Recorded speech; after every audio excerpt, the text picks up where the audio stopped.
자, 우리가 지금 전교인 다락방 기도회 하고 있습니다. 모처럼 우리 교우들이 함께 모여서 이렇게 기도 행진을 하고 있습니다. 우리가 그동안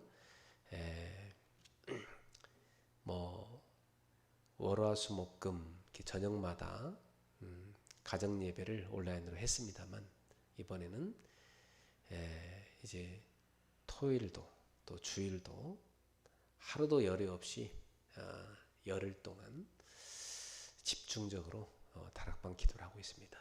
이것은 우리가 처음 시작하는 것이 아니라 이미 초대교회 때 예수님의 그 제자들이 예수님의 그 명령을 따라서 예수님이 승천하신 이후에 10일간 함께 모여서 기도를 한 것입니다. 그들이 다락방에 모여서 더불어 마음을 같이 해서 오로지 기도에 힘썼는데요. 부활 후 50일째 되는 날, 그들이 기도한 지 열흘째 되는 날, 오순절 날인데요. 그날 성령이 그 초대교회 공동체 가운데 강림하셨습니다. 그 사건은 성령이 이 땅에 교회 위에 부어진 최초의 사건으로서 전무후무한 그런 사건이죠. 이제 그 사건을 통해서 초대교회 모든 제자들 속에는 성령이 그들 안에 들어오셔서 내주하시는 그런 은혜가 임하게 됐습니다. 그래서 교회는 바로 성령이 함께하는 곳이 교회다, 이것을 우리에게 보여준 것이죠. 그 교회의 탄생은 성령이 부어짐으로 해서 시작이 되는 것입니다. 그래서 예수를 그리스도로 믿는 사람들이 성령을 받고 그들이 모여서 교회를 이루는 것이죠. 자, 오늘 우리 그리스교회도 초대교회 성도들이 입었던 이 성령의 충만한 은혜를 다 입어야 되겠습니다. 사실 이 성령 세례를 갖고 신학적 논쟁이 엄청나게 많습니다. 그리고 아직까지도 방금 우리가 읽은 사도행전 8장을 포함해서 성령 세례에 관련된 많은 구절들에 대해서 지금도 해석이 너무나 많고요. 또 각각의 신학적 논쟁이 상당히 심각합니다. 그래서 특히 오늘 이 본문은 더 신학적 난제가 많이 있는 곳이에요. 그래서 저는 사실 이것을 신학적으로 깊이 파고들어서 해석하고 싶진 않고요. 그냥 단순하게 심플하게 초대교회 성도들이 이렇게 성령 세례를 받았구나 하는 것만 조명해 보고자 합니다. 이번 주 강단 메시지 때 우리는 성령 세례라는 말씀을 받았죠. 그래서 앞으로 저는 한 달이 될지 두 달이 될지 1년이 될지 모르겠어요. 계속해서 우리 교회에 성령의 역사를 선포하고자 합니다. 왜냐하면 예수님께서 초대교회에 약속하신 은혜가 바로 하나님이 약속하신 선물, 바로 그 축복이 성령의 역사이기 때문입니다. 그래서 성령의 역사에 대해서는 여러 가지 표현들이 있어요. 우리 일생에 세례는 단 한 번이면 되죠. 바로 성령의 세례를 받는 걸 말합니다. 그 성령의 세례를 받는 거, 그것은 여러 번 할 필요가 없고 단 한 번이면 족합니다. 왜냐하면 성령이 우리 속에 기름 부어질 때, 성령이 우리 속에 임하실 때, 그것은 딱 한 번이면 족하기 때문이에요. 성령이 한 번 우리한테 임하시면 떠나지 않으십니다. 구약 시대 때는 성령이 이렇게 왕래하셨어요. 성경에 보면은 사무엘이 다윗에게 이렇게 기름을 부을 때 다윗이 하나님의 영에 감동되니라 이렇게 돼 있죠. 여호와 영에 감동되니라. 이제 그것은 바로 이 다윗이 성령의 충만함을 입었다는 얘기거든요. 근데 이 다윗이 이런 기도를 했어요. 시편에 주의 주의 영이 내게서 떠나지 않기를 원합니다. 그런 기도를 했단 말이죠. 그러니까 구약 시대 때는 성령이 충만히 임하셨다가 또 떠나기도 하고 그렇습니다. 그러니까 사울 왕 같은 경우는 처음에 성령이 임하셨지만 그러나 사울 왕이 나중에 하나님의 뜻을 반역하여 갈 때는 성령이 사울에게서 떠났고 대신 악령이 사울에게 달라붙어 역사했던 걸 볼 수가 있습니다. 그게 구약 시대예요. 그러나 신약 시대에 와서는 성령이 믿는 사람 속에 아예 들어오셔서 내주하시는 것을 볼 수가 있습니다. 그래서 이 성령의 역사에 대한 신학적 여러 용어들이 있는데 바로 우리가 일생에 단 한 번만 받으면 되는 바로 우리가 구원받은 그 중요한 표징이요 확증이라 할 수 있는 성령 세례. 그리고 성령이 우리 안에 들어오셔서 함께 하심을 의미하는 성령의 내주. 그리고 성령이 내 속에 가만 계신 것이 아니라 나의 전 인격을 다스리시는 그것을 성령의 충만함. 또 우리의 인생의 모든 길을 하나님이 이끌어 가시는 것을 성령의 인도 이렇게 표현합니다. 그리고 전반적인 성령께서 하시는 모든 일에 대해서는 성령의 역사라 이렇게 용어가 있습니다. 그래서 저는 이번에 성령의 역사 전반에 대해서 성경 전체에서 찾아가지고 우리 성도들과 함께 나누려고 합니다. 그래서 이번에 다락방 기도회를 기점으로 해서 오순절 성령 강림절 다음 주일이 성령 강림절이죠. 성령 강림절을 맞이해서 우리는 계속해서 성령의 역사에 대해서 말씀을 나누도록 할 것입니다. 이제 앞으로 계속 듣게 될 것이니까 여러분이 오늘 들었던 설교를 다시 이 본문을 또 듣게 될 수도 있습니다. 자, 오늘을 일단 사도행전 8장 14절부터 17절 본문으로 해서 여기서 우리가 꼭 확실히 붙잡아야 될 것은 여기 17절에 보면 두 사도가 그들에게 안수함에 성령을 받는지라 이렇게 되어 있단 말이죠. 그래서 여러분들이 확인해야 될 것은 나는 성령을 받았는가 하는 것입니다. 나는 성령을 받았는가.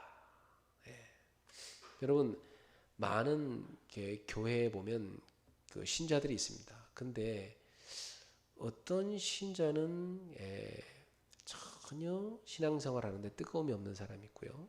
어떤 신자는 이렇게 뜨거움이 있는 사람이 있어요. 또 어떤 신자는 성령의 은사가 와 있어서 정말 그 사람이 하는 말이나 또 그 사람이 이렇게 하는 봉사나 이런 걸 볼 때마다 사람들이 정말 성령께서 저 사람에게 역사하고 계시구나 이걸 볼 수 있는 사람이 있습니다.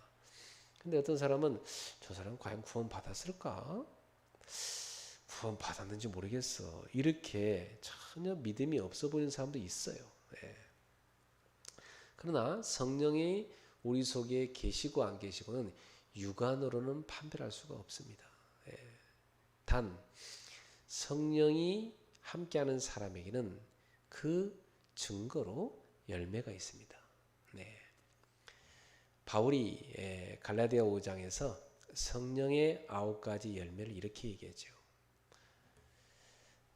성령의 열매는 사랑과 희락과 화평과 오래 참음과 자비와 양선과 충성과 온유와 절제니라. 이 같은 것을 금지할 법이 없다 그랬어요. 그렇죠. 누가 성령의 역사를 막겠습니까? 분명히 이러한 열매가 삶 속에 맺혀져 있는 사람이라면 저 사람은 정말 성령 받은 사람이 맞다 이렇게 볼 수 있을 것입니다. 왜냐하면 예수님께서도 열매로 보아 그 나무를 안다 이렇게 말씀하셨어요. 내가 입술로는 예수를 믿는다 그렇게 외쳐대도 몇 대째 믿는다 이렇게 외쳐대도 수십 년 동안 교회를 다녔다 하더라도 그 사람의 삶 속에 성령의 열매가 하나도 없다면 그 사람은 분명히 성령 받지 못한 사람일 것이 분명합니다. 그렇지 않습니까? 분명히 살아있는 나무라면 가지가 뻗어가게 돼 있고 이파리가 나게 돼 있고 또 이 유실수라면 그 열매를 맺을 수밖에 없는 것입니다. 살아있는 나무, 생명 있는 나무라면 이 나무가 자라게 돼 있어요. 그리고 이파리가 나게 돼 있고 이 생명이 있음이 나타납니다. 그러나 죽은 나무는 그 나무가 분명히 죽어 있다는 표시가 납니다. 아무리 물을 줘도 전혀 싹을 틔우지 않습니다. 오히려 나무가 썩어버립니다. 그러니까 생명이 있고 없고는 육안으로 뭐 이렇게 분별하기 힘들지만 그 삶의 열매로는 나타난다는 사실이죠. 그러면 우리 사랑하는 성도들은 굉장히 중요한 질문을 해봐야 됩니다. 나는 정말 성령 받은 신자인가 하는 것입니다. 제가 목회를 하면서 몇 번 그런 경험을 한 적이 있어요. 그분들이 언젠가 다시 예수를 믿게 될지 있을지 모르겠지만 좀 의아하다 이런 사람이 몇 사람이 있어요. 분명히 제가 만나기 전에 예수를 믿고 있었습니다. 근데 저를 만나서 또 복음을 듣고 더 믿음이 풍성해졌어요. 그래서 교회에도 열심히 했단 말이죠. 근데 어느 날 이분이 교회를 떠나더니 지금은 이상한 종교단체에 가 있어요. 그래서 저는 제 마음속에 그분이 분명히 예수 믿었는데 이상하다? 이런 생각이 드는 거 있죠. 그래서 저는 하나님 그 영혼이 언젠가 다시 우상을 버리고 주 앞으로 오게 될 줄로 믿습니다. 이렇게 기도를 하고 있습니다. 돌아오고 안 돌아오고는 우리가 알 수가 없죠. 하나님만 아십니다. 또 어떤 사람에게 복음을 열심히 가르쳤는데 그런 얘기 하더라고요. 나는 믿는 척 했습니다 하더라고요. 분위기상 내가 맞춰줘야 되니까 내가 믿는 척 했습니다. 과연 그 사람이 믿는 척 한 것인가? 지금 믿음이 너무 떨어져 가지고 그렇게 된 것인가 하는 의문이 생기더라고요. 그래서 저는 목회를 하면서 단 한 사람도 정말 예수님을 만나지 못하는 사람이 없어야 되는데 단 한 사람도 구원받지 못한 자가 없어야 되는데 그 목회자로서 그게 굉장히 중요한 저한테는 관심거리입니다. 중요한 기도 제목이에요.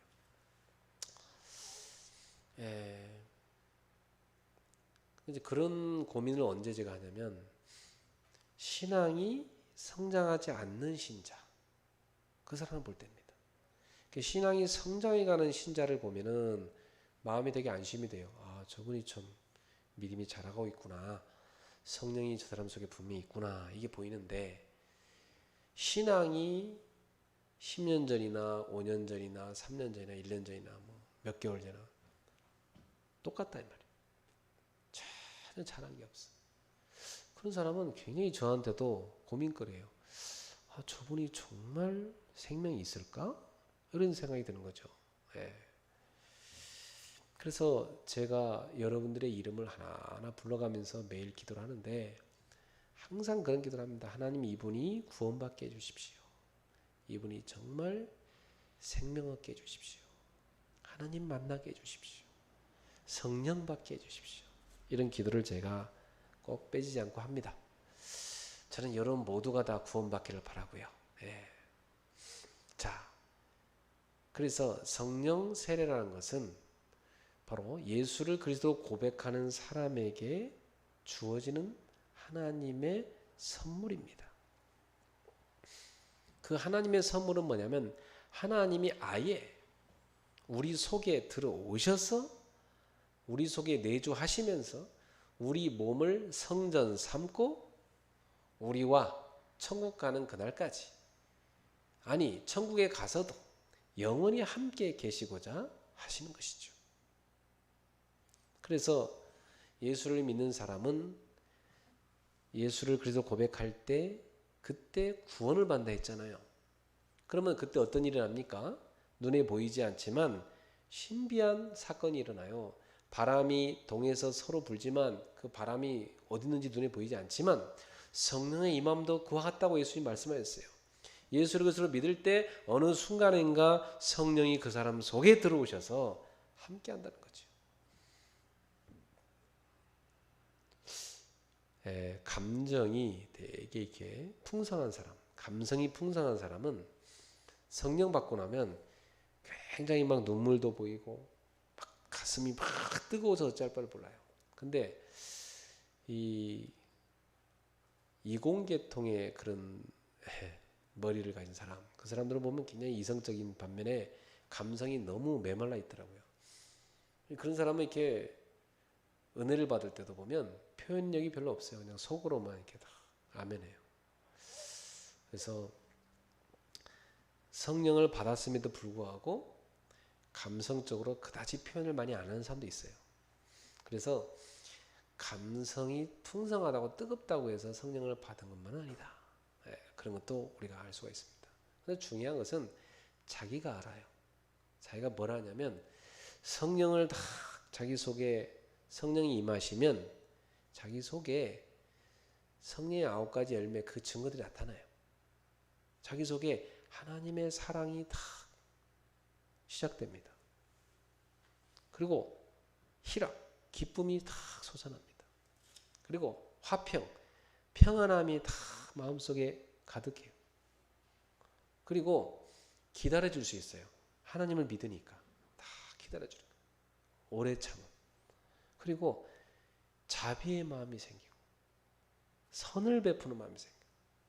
하나님의 말씀을 내가 붙잡고 충성되이 순종하고 따르려는 그런 삶이 내게 나타나기 시작해요. 그리고 부드러워져요. 마음이 다. 그리고 절제하는 힘도 생겨요. 왜냐하면 성령이 충만하게 되면 영적 힘이 생기거든요. 그래서 이 과거에 죄악된 습관 이런 것도 절제할 수 있는 힘이 생깁니다. 그리고 자신의 어떤 일을 할 때 지나치지 않게 하나님의 영광을 가리지 않게 딱 절제할 수 있는 힘이 생겨요. 이런 영적 힘이 다 생겨납니다. 그래서 분명히 예수님께서는 오직 성령이 너에게 임하시면 너희가 권능을 받고 예루살렘과 온 유대와 사마리아와 땅끝까지 이르러 내 증인이 되리라 그렇게 약속하셨습니다. 분명히 주님께서는 성령이 임하시면 파워, 권능이 올 거라고 약속했단 말이에요.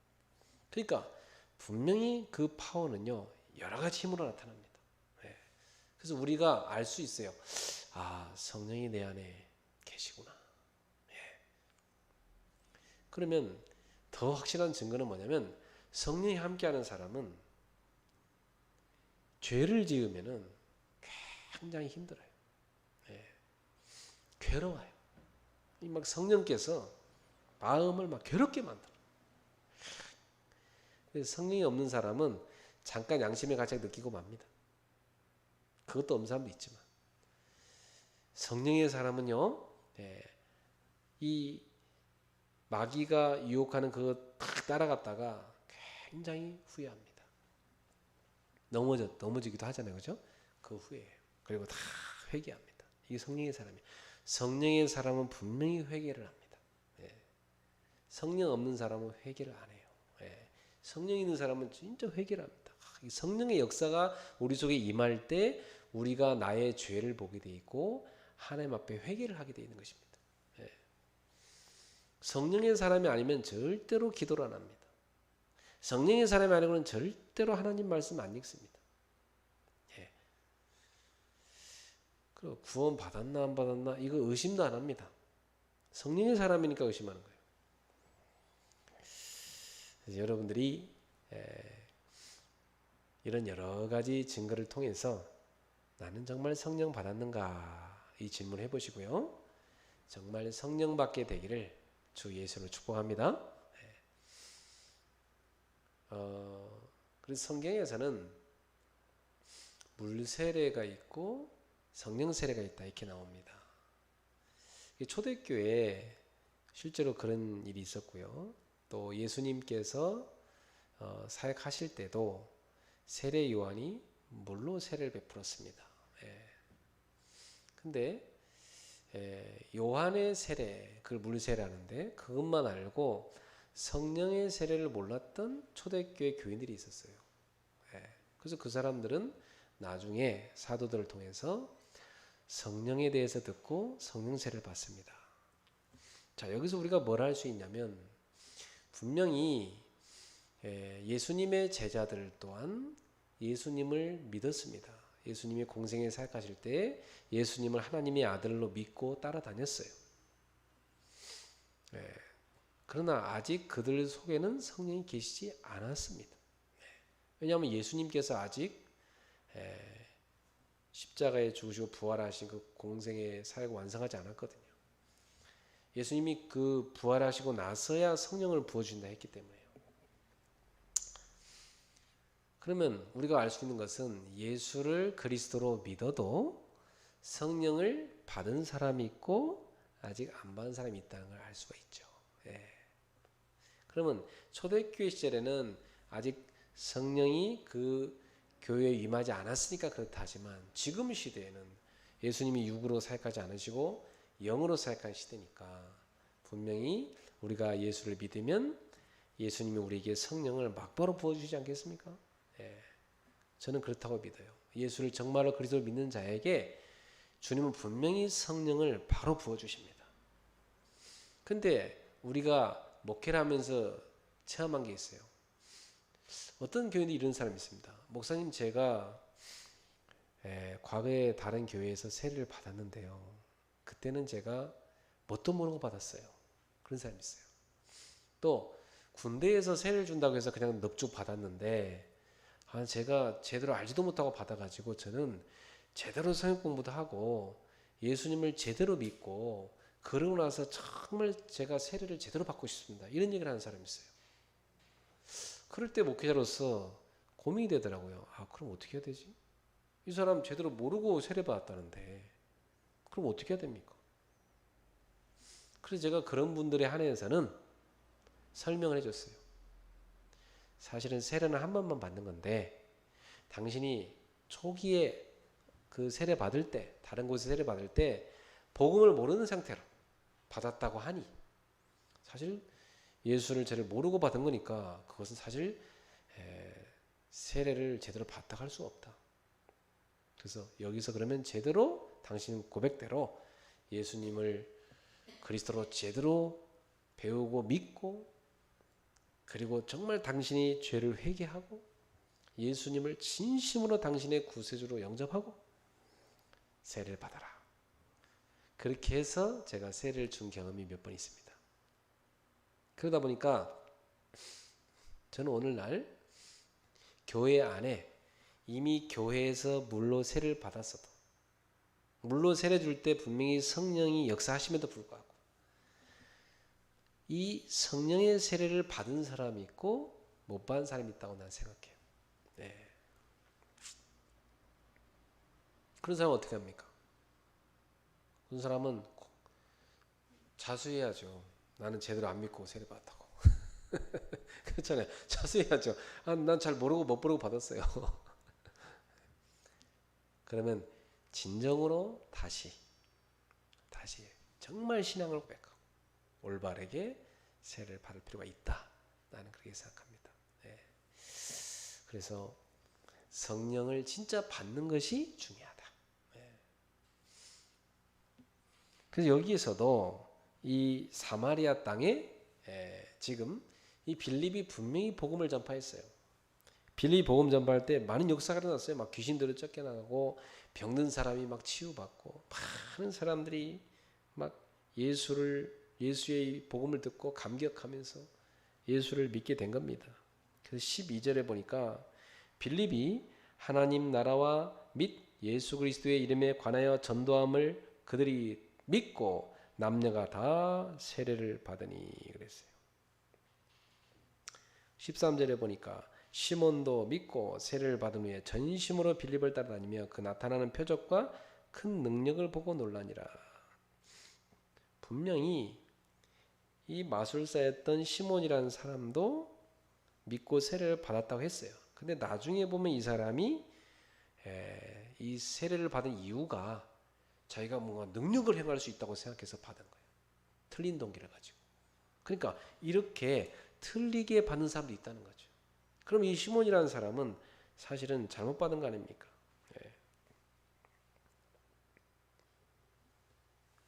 그럼 이게 분명히 잘못 받은 사람이 있어요.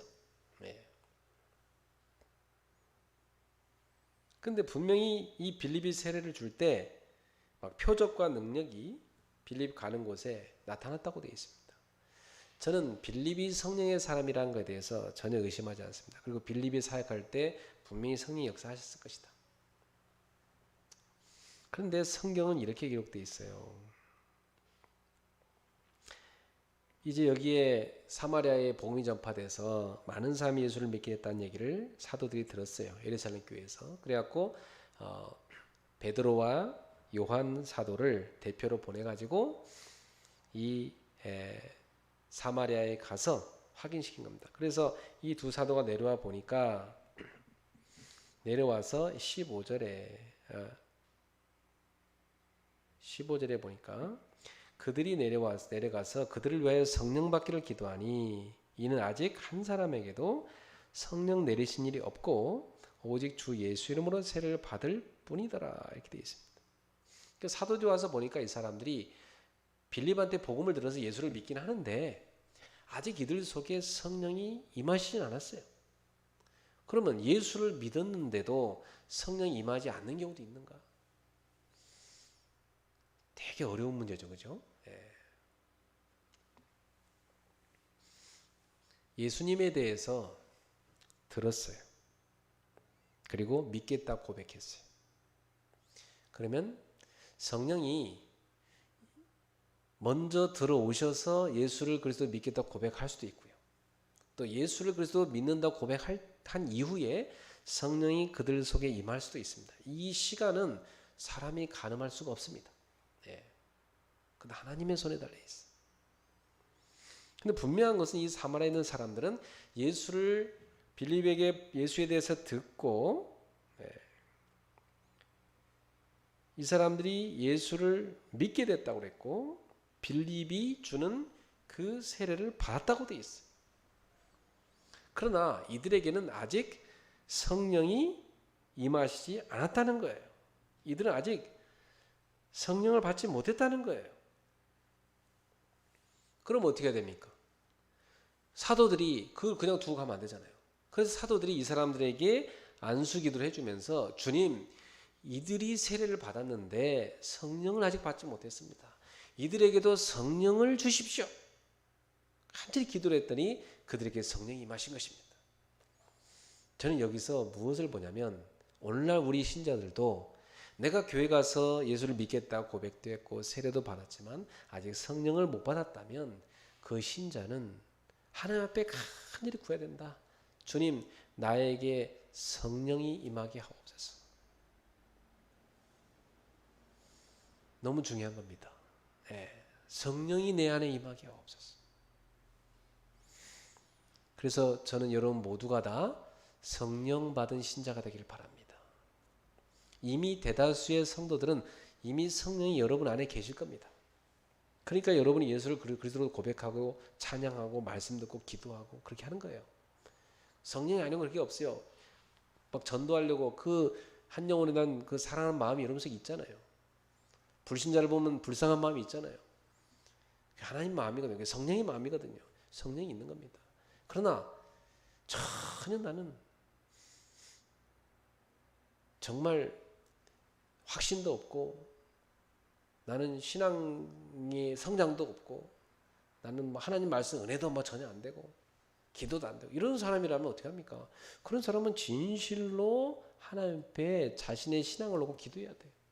하나님 정말 나는 진짜 신자 맞습니까? 나는 정말 성령을 받았습니까? 하면서 하나님 앞에 진심으로 성령 받기를 구하셔야 됩니다. 그래서 분명히 초대교회 때도 너희가 회개하고 세례를 받으라 그랬단 말이죠. 그때 그들에게 성령이 부어졌습니다. 진심으로 자기 죄를 회개하고 세례받는 자에게는 반드시 성령이 임하시게 돼 있단 말이에요. 그러나 진정한 회개가 없이 그냥 다른 동기로 세례를 받는다. 그 사람한테 성령이 안 임하죠. 안 그렇습니까? 여기 지금 이 시몬 같은 사람처럼 말이죠.